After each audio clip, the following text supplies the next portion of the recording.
Stephanie, do not tell me you are the one my son intends to marry. Just say no.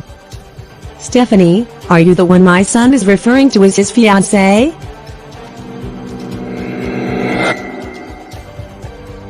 Mrs. Coker. Are you Michael's mom? Of course, I am Michael's mom. Let me just turn back and go home. This is a no-go area for me. You this useless girl, killer, homebreaker and devil's associate. I will have you arrested.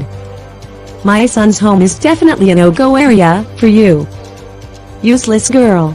Wait for me, while I break your head.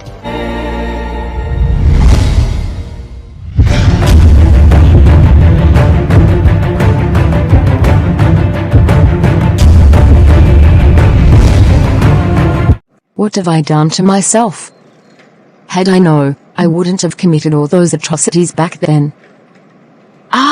The only man I'd thought would be the father of my unborn kids, the only man I have come to love genuinely, the only man that cares for me and loved me more than my parent. Now, my past has taken the man from me again. I know you want to know what I did that made me run from Michael's mom. Well, my past made me run. I had lived a rough and sinful life before. This was me a few years ago.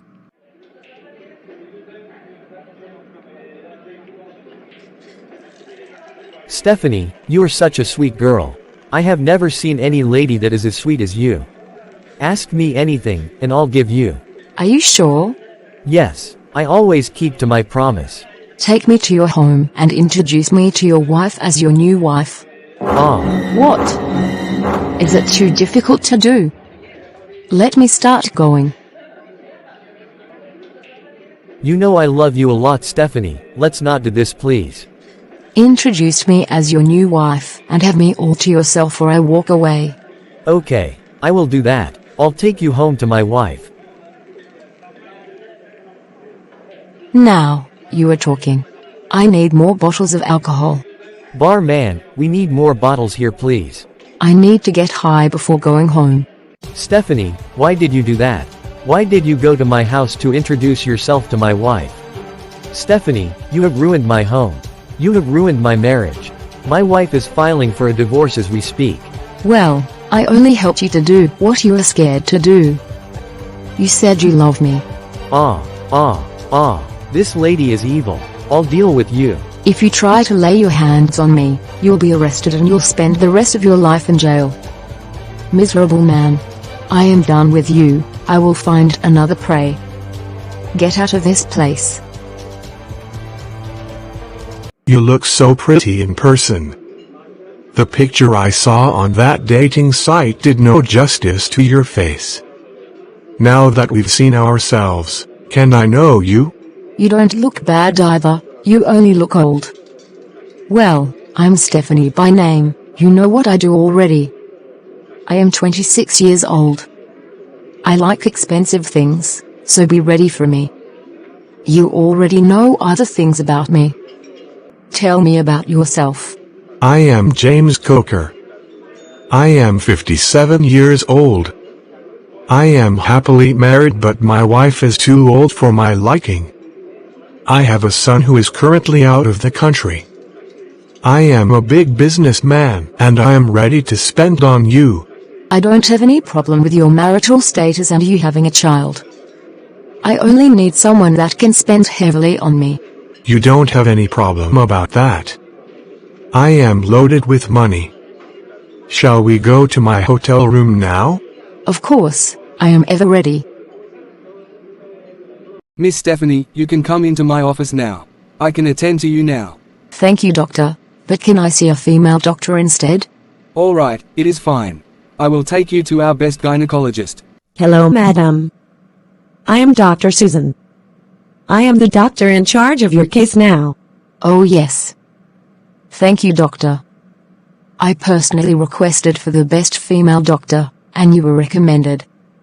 I must say that this hospital is really nice. The staff are professional, unlike the hospital I was using before. Thanks for your compliment. If I may ask, why did you change the hospital you were using before? The doctor seems to know too much about me. He is advising me not to abort again. He said I might have a damaged womb. Something I have been doing myself for over 3 years now. Well, if I must be sincere with you, I'd advise you not to abort again. Well, we've carried out series of tests on you, and you do not have malaria and typhoid like you claimed. The good news is that you are currently 3 weeks pregnant, and it is advisable to leave this pregnancy. Any attempt to terminate this pregnancy might cost you a lot. Your womb is getting weak. I am pregnant again? This is the 4th pregnancy this year alone. What should I do with this now? I think I will need to text my baby daddy. He's the man I've been meeting for the past 1 month now. I will send him a text and also an email. Sent. I have sent him an email and also a text. I think you just did the right thing. You shouldn't abort again. The man should be able to take responsibility. Of course, he is a rich man. That solves the problem then. That must be my husband's phone. I am sorry. I need to check something. Do you use your husband's phone? We unknowingly swapped our phones this morning. He told me to keep the phone though. He'll be here soon.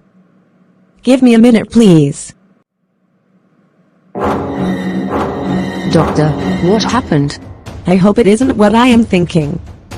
What is your name once again? Stephanie. So, you are the one.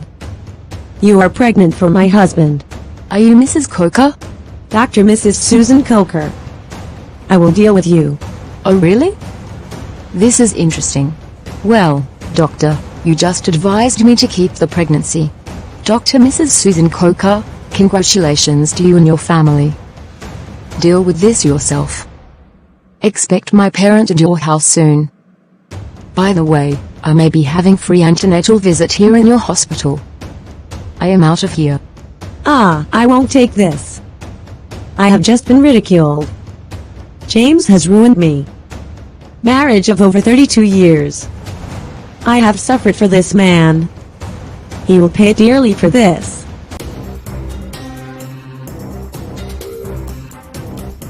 Who is Stephanie? Stephanie? Who is Stephanie? Who is Stephanie? I do not know. James. Just know that this marriage is over. Be ready to meet me in court. I am out of here. Hello baby daddy. I am here. Wait, are you trying to deny me? We are 3 weeks pregnant.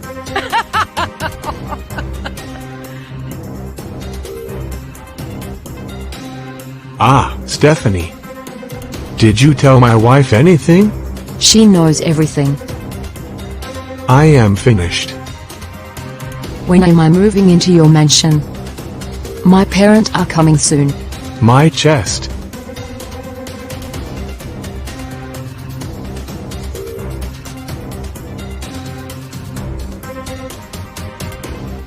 Doctor, how is my husband?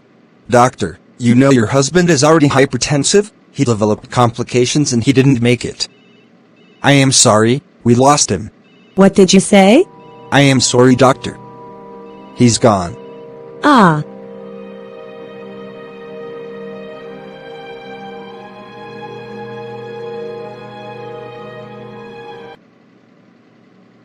You this evil woman? Who allowed you into my home? After killing my husband? Oh, you brought your bastard child to inherit my husband's properties, right? Get it out of my house now. Mrs. Coker. I know I am the last person you want to see now. Please forgive me for all the evil I've done to you and your family. Please forgive me. I know I have offended you. Do not panic about the baby. I have terminated the pregnancy. I am sorry once again. I'll take my leave now. Have you seen how my past is haunting me? I was born out of wedlock. My mom was also a runs girl before she was accidentally impregnated by my dad, who was a drunk. Both of them passed on last year. I lacked parental love and care.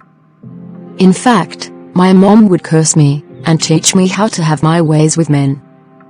My dad would bring several women home and start flirting with them in front of my mom, and I suffered abuses as a child. This made me follow the path of my mom, and I started selling my body for money. I became a drug addict and a chronic drunk. I became useless. I'd even hang out with bad boys. I didn't know what I was doing then. I lacked love. After the death of Mr. Coker, I decided to stop prostitution and ruining people's home. I felt the sadness in Mrs. Coker. She was really heartbroken. I never believed in love, until I met Michael at the supermarket few months ago. For the first time in my life, I fell in love. He approached me and we exchanged contact. We became used to each other and we can't go a day without talking to one another. I was crazily in love. I regretted every actions I had taken before. Michael is such a calm, romantic, God-fearing, handsome and gentle man. He led me to Christ and I am now born again. He is all I want in a man. He proposed to me, and I accepted to be his wife. I was supposed to meet his mother, and his mother turned out to be Mrs. Coker. Same Mrs. Coker, the wife of late Mr. Coker that I had an affair with. I didn't believe what was happening. I had to turn back home because I know that Mrs. Coker would never allow me marry Michael. Which mother would allow that? Michael is the only man I've loved this much. In fact, he is my first love. What should I do? I am still haunted by my past. How do I break free from this bondage that my past has put me? Lord, I kneel before you in humble submission and pray that in your mercy and kindness you would help me to simply let go of all the fears and worries, problems and doubts, guilt and disappointments that seem to be filling my heart and mind so often, during the course of a day. Fill my hurting soul with your love and peace, I pray. Fill the emptiness and pain that is tearing my life asunder. Lord, you know what is in my heart and why I am going through this time of fear and worry.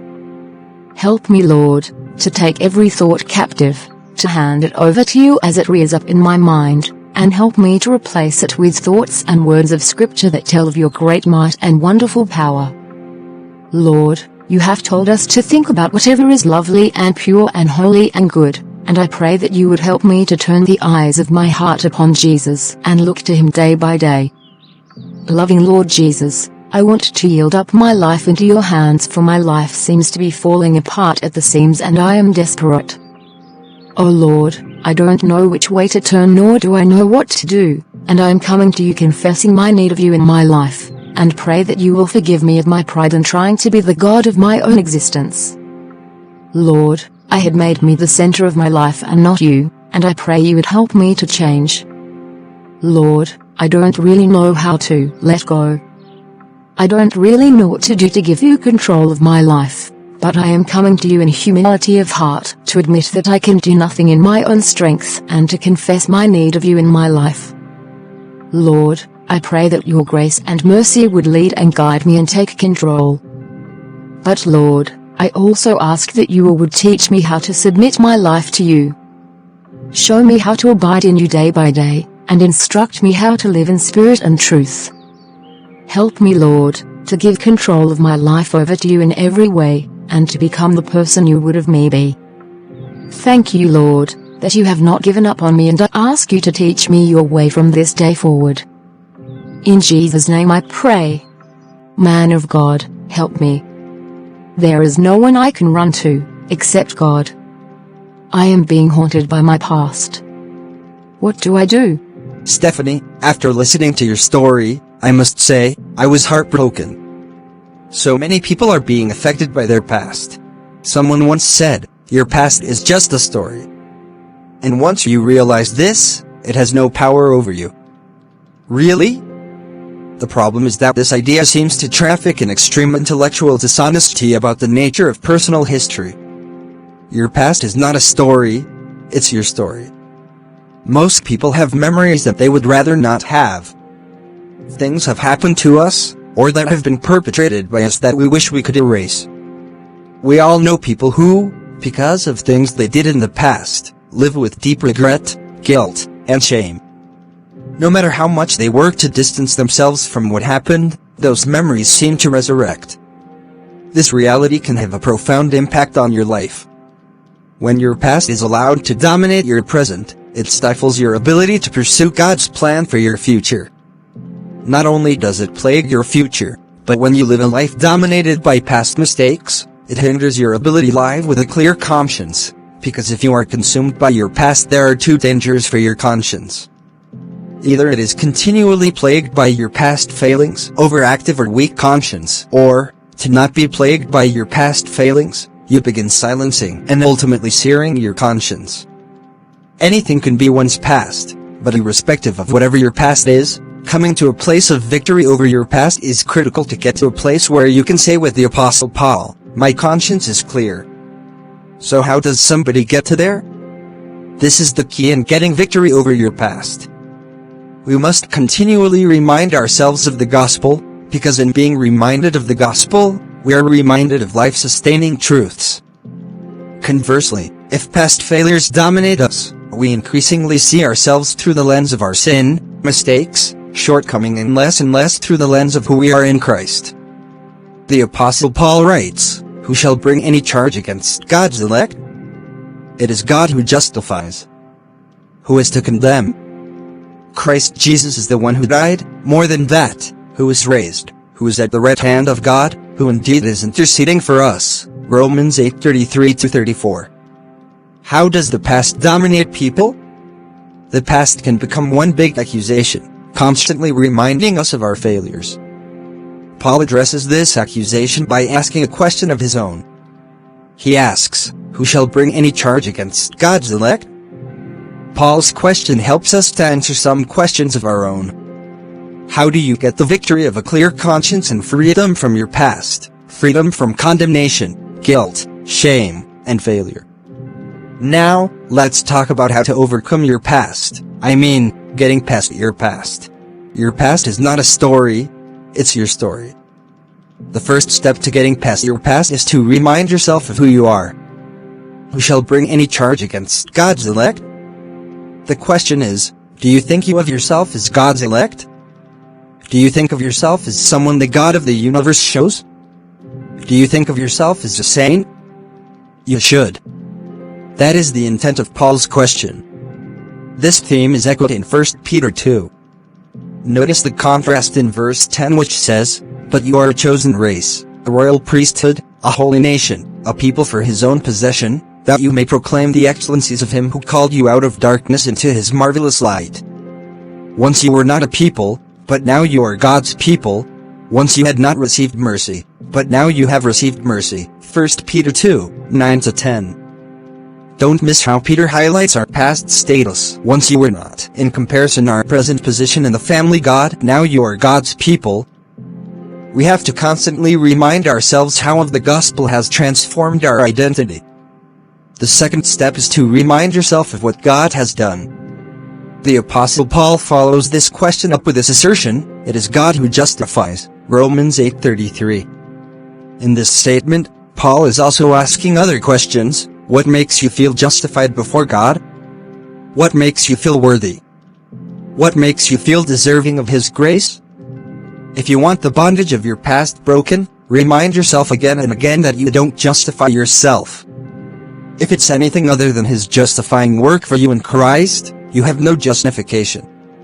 So, if your past rules you, you're looking for your justification in you, because if you didn't have something from your past haunting you, then you would feel fine.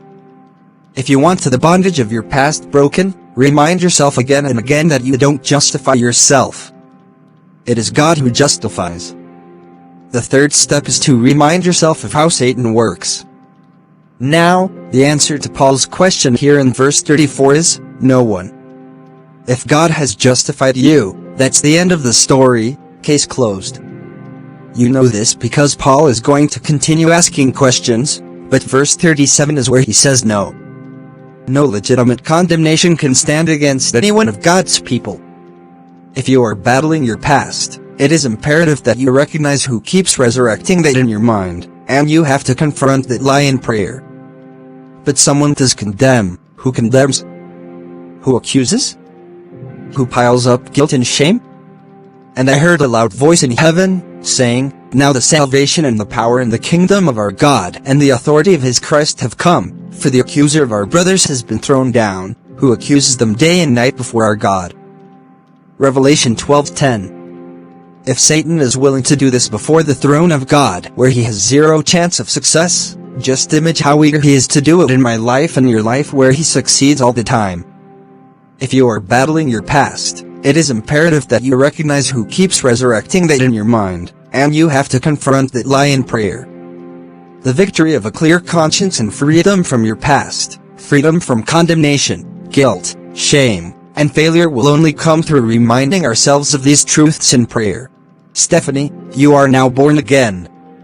He that is in you is greater than he that is in the world. Confront your past, and move past it. If it is going to cost you your relationship, please let go. Ask the people involved for forgiveness again and trust God for a better one. You can't keep living in your past.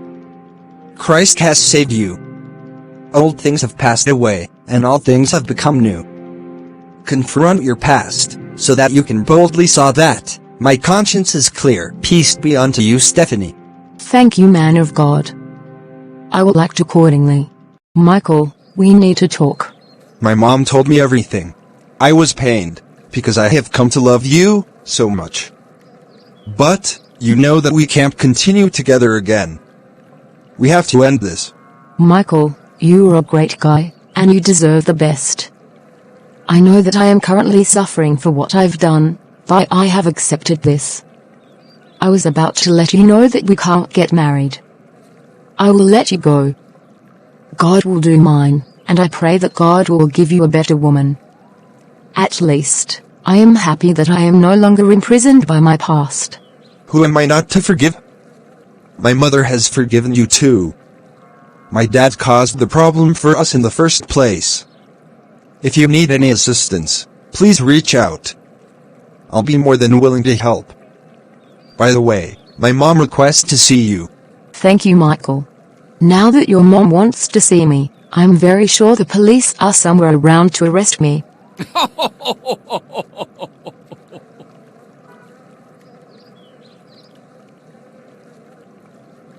Stop laughing at me. I am shy. No one is arresting you, madam. She is waiting for you over there. Mrs. Coker, I'm sorry once again, Ma. Please forgive me.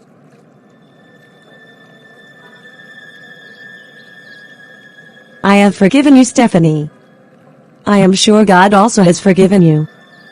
If you need our help, you can reach out.